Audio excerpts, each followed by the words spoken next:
I will talk to you about my efforts. It's actually a personal effort because I'm the only protein crystallographer in my country to try to establish and get people interested in this wonderful science, as I will tell you.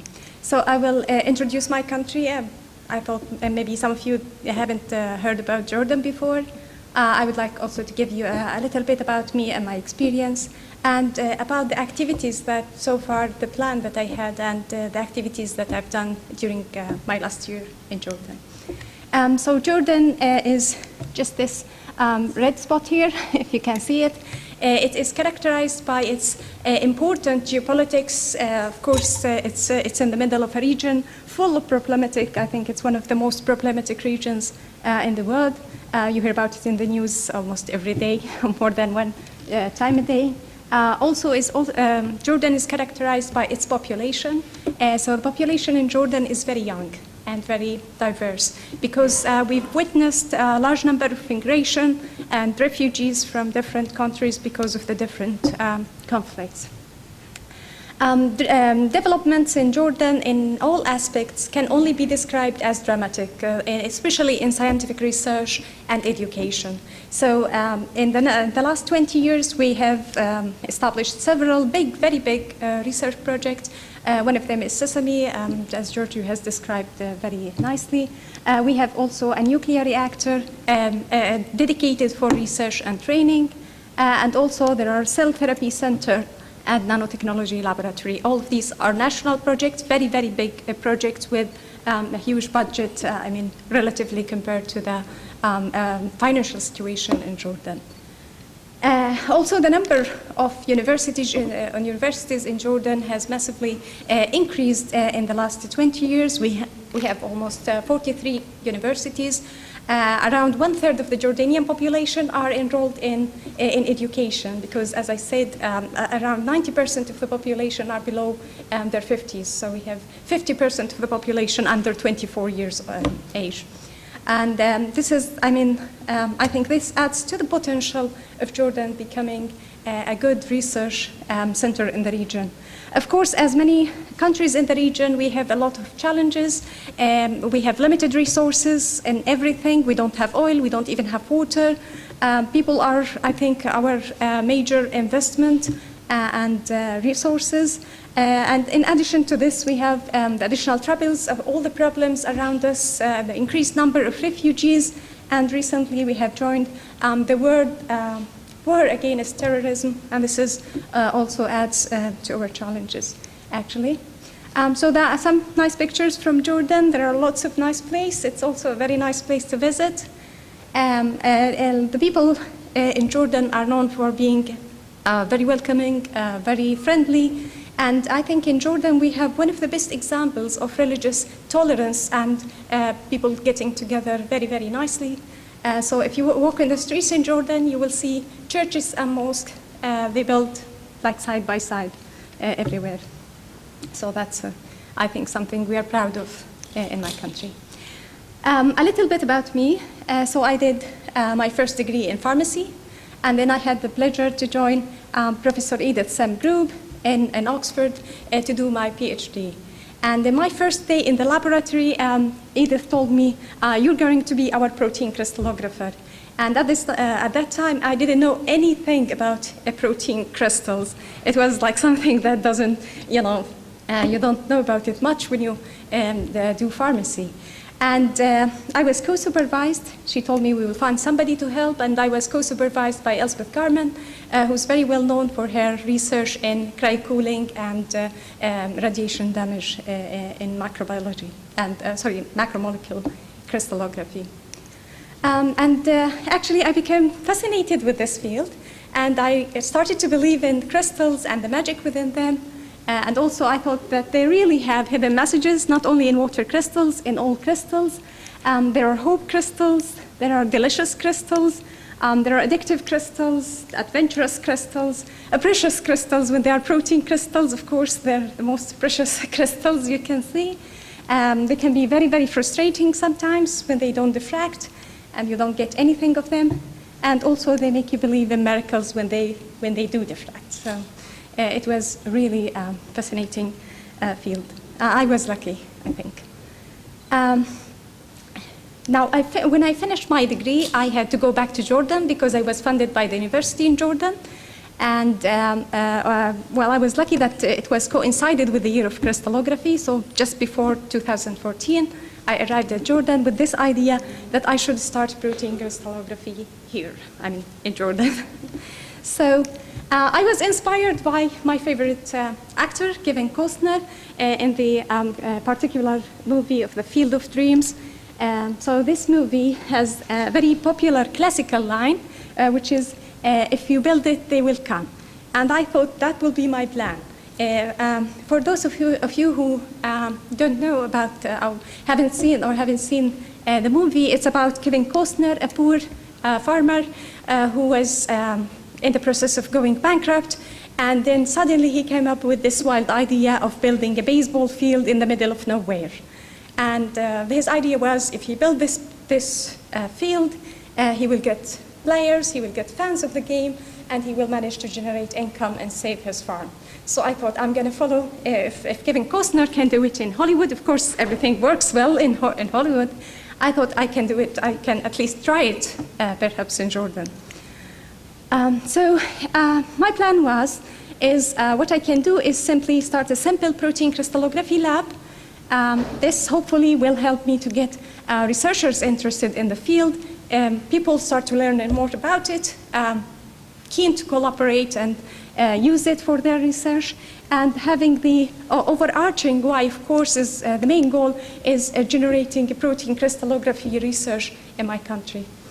And of course, well, what I can do was, how to do it was basically just by talking to people, trying to promote crystallography, as well as trying to apply for grants in order, to establish a small laboratory.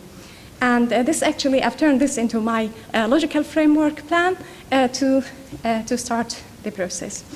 So I will talk just briefly about the inputs, the activities that first thing was the most important part in any project is people, because you're doing this for people. So I started talking to people about protein crystallography, and it was frustrating at the beginning, because when I was telling people that there are protein and crystals, they were telling me, well, you work with food.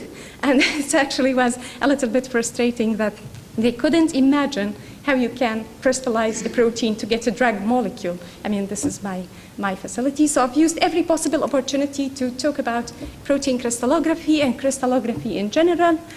Sorry, I've done something wrong. Okay. I was trying to make things simple, so I've reported, I was talking about the history of crystallography and how it progressed. Being a woman, I was always focusing on the role of women in crystallography, and also the basics and the physics behind crystallography, as well as the important role of synchrotron radiation in crystallography. I mean, it's really a dream light that make a lot of experiments that were impossible in the past, possible and applicable in our time. So I think we are lucky to have such facility. One of the other things that I've done, I came to Jordan with a lot of data from my research in Oxford, and I started a lot of collaboration with colleagues and friends, and I was looking for somewhere to analyze this data and have IT support, and I managed to get in touch with the people in the supercomputer facility in Jordan. I discovered that we have one, and I thought maybe I can make use of it. I talked to them. They built a very nice workstation, computer station for me with all the softwares available from CCP4 for free. So it was amazing that it didn't cost me anything. And I started to do this research, do this analysis and solve structures in Jordan. And I was lucky enough to present this work to Their Majesty, the King and Queen of Jordan. So it was a very good opportunity to also go to a higher level and talk about your science and crystallography. I've also got in collaboration with colleagues in the Jordanian Atomic and Nuclear Energy. Atomic Energy Commission, Jordanian Atomic Energy Commission. We applied, I talked to people there, and I discussed, presented something about crystallography and told them about its potential uses in Jordan, and they were very, very helpful, and we put a proposal for IEAA. We got a project now to build a protein crystallographic facility as part of the Jordanian research and training reactor. So that was one of the first projects that we managed to accomplish.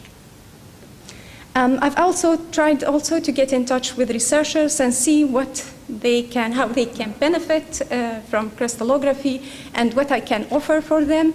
It was very tricky because people were either reluctant to talk about crystallography because it's very expensive science, we're not going to be able to do it, and I managed to convince a group. Of course, it was challenging to select a target that you almost certain that it will succeed.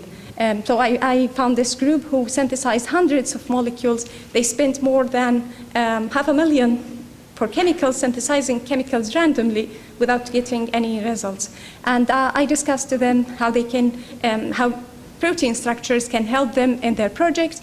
And we collaborated in a project. It was the first project in protein crystallography to be carried out in Jordan. We're still waiting for the outcome of this proposal application, but all the indications, it's very positive. And actually, I had to fight to convince the discussion panel in the funding committee about the importance of this project, and that it's possible to do it in Jordan with such a modest amount of money. And also, as Giorgio has mentioned just in his talk, we managed also to put a proposal just a week before we arrived here to submit a proposal to the same funding body, the Jordan Scientific Research Support Fund in Jordan, to put a proposal of 5 million Jordanian dinar to establish structural biology laboratory. Most of this money will go to building the beamline in Sesame, to build a beamline in Sesame, and part of it will be to establish and mainly to buy instruments for the protein crystallization and preparation facility to go with it. And of course, the most important part in scientific research is collaboration. So I've started talking to people in other countries and see if we can put a nucleus for future collaboration and potential collaboration in the future. I've managed to talk to my colleagues and friends and people who I already know, and we have sort of plans for the next 5 years. And I'm hoping that my map will expand a little bit more and to have the yellow color, spreading over to other countries, hopefully in the future. I have also a modest plan for conducting a symposium in Jordan in June.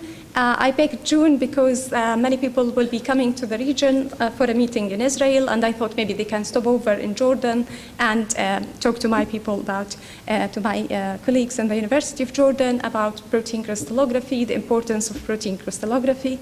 Unfortunately, we haven't been able to raise funds for this because what I discovered in Jordan that you have to apply at least 2 years before you plan an event in order to get some support. So that was not possible. We'll see how this will be managed. And in conclusion, I just want to say that I think Jordan has the potential to be a real research and training center in this field, in the field of crystallography in general, and in protein crystallography specifically. We have, especially we have the two most expensive tools to conduct this research: a nuclear reactor and a synchrotron. And also, Jordan is as they described it in the news, is a safe island in the turbulent region. And this is something we are very, very grateful for, that we have a very peaceful country and very welcoming people, very open-minded and understanding. And also we have the very nice twofold symmetry in Petra. I should emphasize this as well. And finally, I would like to acknowledge the efforts of my colleagues and their support in the Atomic Energy Commission, Jordan, Sesame, and the supercomputer facility, my colleagues at the university, and my friends and supervisors in Oxford, and of course funding bodies, and thank you very much for your attention.